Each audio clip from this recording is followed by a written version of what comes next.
Very good morning to all of you. Welcome back. Once again, myself, Dr. Dinesh Hans, Associate Professor Botany, SRK Government PG College, Rasa.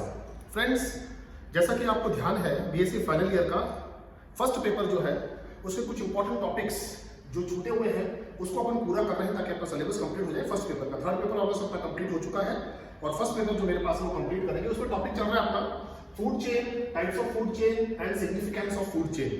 तो half of the portion कह सकते हैं कि food chain, definition of food chain और इसके अलावा the components of food chain plus types of food chain में पहला टाइप है जो ग्रेजिंग प्रेडेटर फूड चेन, ये मैं कंप्लीट करा चुका हूं।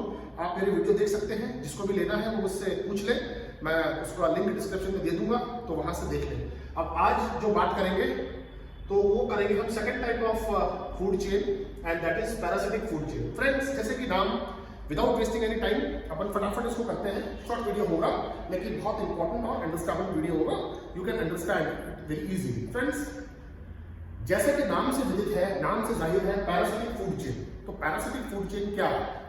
पैरासिटिक मतलब है कि आपको बता दूं मैं, कुछ टर्म्स हैं इकोलॉजी में, और वो जो टर्म्स है इकोलॉजी में वो काफी हद तक टर्म्स अपने आपको बता देते हैं। जैसे ग्रेजिंग ने बता दिया, चरने वाले, है ना।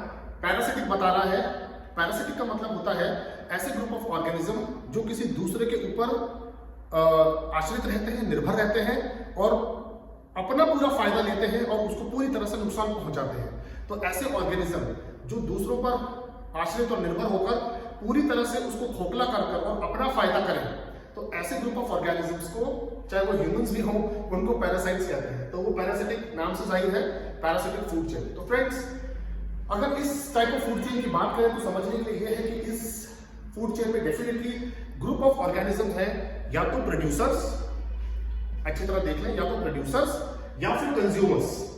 तो प्रोड्यूसर्स या कंज्यूमर्स दोनों में से एक ग्रुप ऑफ ऑर्गेनिज्म डेफिनेटली पैरासिटाइज्ड रहेगा, इट विल बी पैरासिटिक। तो चाहे वो प्रोड्यूसर हो चाहे वो कंज्यूमर्स हो, प्रोड्यूसर और कंज्यूमर्स में से दोनों में से कोई एक, और कंज्यूमर में भी, प्राइमरी कंज्यूमर भी पैरासिटिक हो सकता है और सेकेंडरी कंज्यूमर भी पैरासिटिक हो सकता है। बट एक ग्रुप अगर प्रोड्यूसर्स नहीं है तो कंज्यूमर्स में से होगा, अगर प्राइमरी कंज्यूमर्स नहीं है तो सेकेंडरी कंज्यूमर में होगा, प्रोड्यूसर भी नहीं है, प्राइमरी कंज्यूमर भी नहीं है तो डेफिनेटली सेकेंडरी कंज्यूमर होगा। अगर ये भी नहीं है, ये भी नहीं है, प्रोड्यूसर भी नहीं है और सेकेंडरी कंज्यूमर भी नहीं है, तो प्राइमरी कंज्यूमर डेफिनेटली पैरासिटिक होगा। कहने का मतलब है एक ना एक ग्रुप ऑफ ऑर्गेनिज्म पैरासिटिक होगा और ऑटोमेटिकली दूसरा group of organism hyper parasitic होगा। इट्स वेरी इंपॉर्टेंट, अच्छी तरह इस बात को समझ लें। एक ग्रुप तो पैरासिटिक होगा अवश्य, और दूसरा हाइपर पैरासिटिक होगा। तो एक एग्जांपल से इसको समझते हैं अपन कि क्या है। और दूसरी बात यह है फ्रेंड्स कि इसमें जो एनर्जी ट्रांसफर है, फूड एनर्जी का ट्रांसफर है, वो फूड एनर्जी का ट्रांसफर स्मॉलर ग्रुप में होता है। यानी कि पहली जो चीज होगी वो बहुत बड़ी होगी और दूसरे जो ग्रुप ऑफ ऑर्गेनिजम्स होंगे, यानी जो जितना पैरासिटिक होगा और जितना हाइपर पैरासिटिक होगा वो उतना उतना कम होता चला जाएगा एनर्जी ट्रांसफर के रूप में। तो एक एग्जांपल से इसको अच्छी तरह समझ सकते हैं। वो एग्जांपल क्या है फ्रेंड्स? प्रोड्यूसर्स। तो प्रोड्यूसर्स के लिए यहां पर अपन लेते हैं एक ट्री, ग्रुप ऑफ ट्रीज है, तो ट्रीज यहां पर हो गए प्रोड्यूसर्स।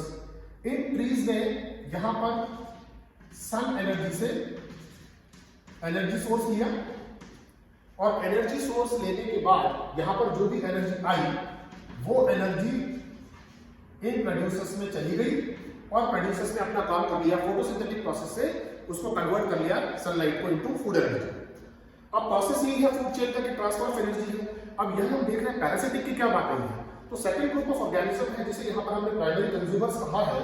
उन प्राइमरी कंज्यूमर्स ऑफ ऑर्गेनिजम्स में यहां पर हम बात करें तो जो कंज्यूमर ऑर्गेनिज्म आएगा, इट कैन बी बात जो पेड़ों के ऊपर कौन रहता है? पेड़ों के ऊपर रहता है फ्रूट ईटिंग बर्ड्स।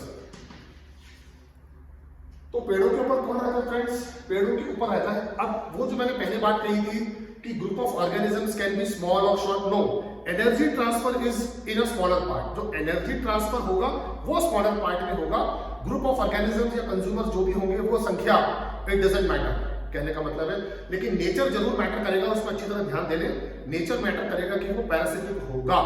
अब यहां पर हम देख रहे हैं कि ट्रीज ओके है, प्रोड्यूसर्स, तो ये पैरासिटिक नहीं है, ये बिल्कुल अपने नॉर्मल्स में काम कर रहे हैं। दूसरा हम देख रहे हैं कि जो फ्रूट ईटिंग बर्ड्स हैं ये भी नॉर्मल प्रोसेस के हैं, ये भी पैरासिटिक नहीं है, अपना जो प्रोसेस का काम है वो कर रहे हैं। अब प्राइमरी कंज्यूमर्स के बाद यहां से एनर्जी ट्रीज में, from trees to fruit eating birds, यहां एनर्जी आ गई।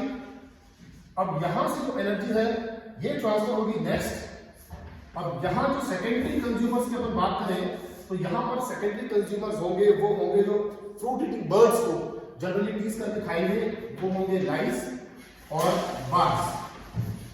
तो फ्रेंड्स जो लाइस और बग्स हैं यहां से अब देखना शुरू करें कि ये इनको टीज करके खाने के कारण फ्रूट ईटिंग बर्ड्स को ये पहले पैरासिटिक बने यहां पर। तो जो टॉपिक है ये बेसिक कि पैरासिटिक फूड चेन और पैरासिटिक फूड चेन क्या है वो यहां पर कंफर्म हो गया।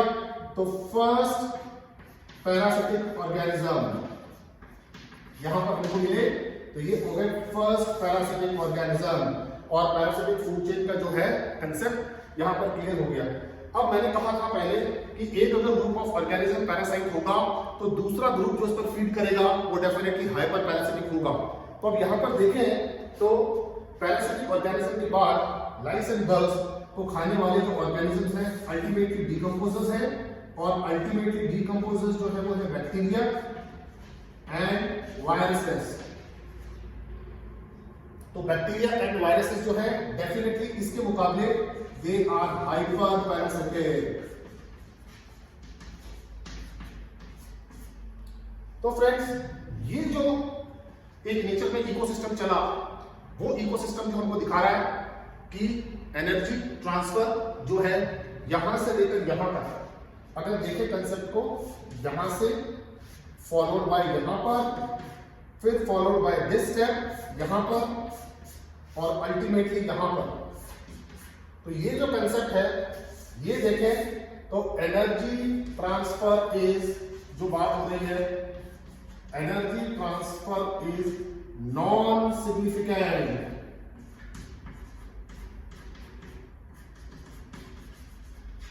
ये सबसे इंपॉर्टेंट बात है इस पैरासिटिक फूड चेन की। तो फ्रेंड्स अगर एग्जाम में आता है parasitic food chain, the second type of food chain क्या है, सामने एग्जांपल है कि ऐसा फूड चेन जिसमें या तो प्रोड्यूसर्स, सिंपल शॉर्ट में बात करें, या कंज्यूमर्स, दोनों में से एक group of organism will be parasitic in nature, वो बिल्कुल पैरासिटिक होगा।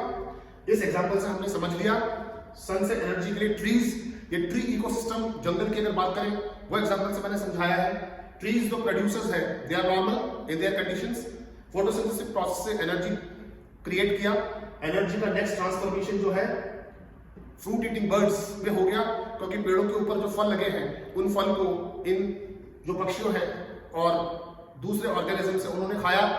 अल्टीमेटली इनकी डेथ के बाद जो नीचे लाइस और बग्स हैं वो लाइस और बग्स ने फिर इनको खाया। तो ऐसे सिस्टम में फर्स्ट मैंने कहा था या तो ये या ये, तो फर्स्ट पैरासिटिक ऑर्गेनिज्म कौन से आ गए, फर्स्ट पैरासिटिक ऑर्गेनिज्म लाइस और बग्स आ चुके हैं। और उसके बाद सेकंड ग्रुप ऑफ ऑर्गेनिज्म मैंने कहा था अगर एक पैरासिटिक है तो दूसरा हाइपर पैरासिटिक है, ऑटोमेटिकली बिल्कुल कंफर्म है। लाइस एंड बग्स को खाने के लिए bacteria and viruses are there जो बेसिकली डिकम्पोजिशन का काम करते हैं। तो हम देखेंगे जो एनर्जी ट्रांसफर है, this energy transfer is non significant. क्यों non significant? Because the transfer of energy is into smaller parts, smaller case. Large amount of energy transfer नहीं हुआ है, small amount of energy transfer हुआ है, क्योंकि संख्या में ज्यादा फिर कंपैरेटिवली। तो इस वजह से more the numbers less is the transfer of energy. और ये कंसेप्ट जो है जिसमें एनर्जी ट्रांसफर नॉन सिग्निफिकेंट और प्रोड्यूसर्स और कंज्यूमर्स दोनों में से एक ग्रुप ऑफ ऑर्गेनिज्म पैरासिटिक और उसके बाद नेक्स्ट ऑर्गेनिज्म पैरासिटिक कंफर्म करता है second type of food chain, that is the parasitic food chain. Friends अभी अगर इसमें कुछ क्लियर नहीं है, समझ में नहीं आया है तो फ्री टू आस्क, कमेंट करके पूछ लें, नहीं डिस्क्रिप्शन में देख लें, फोन कर पूछ लें, कैसे भी पूछ लें। और फिर भी कुछ नहीं रहता है तो कोशिश करें, कॉल कर लें तो मैं कॉल पर भी समझाने की कोशिश करूंगा। Thank you friends.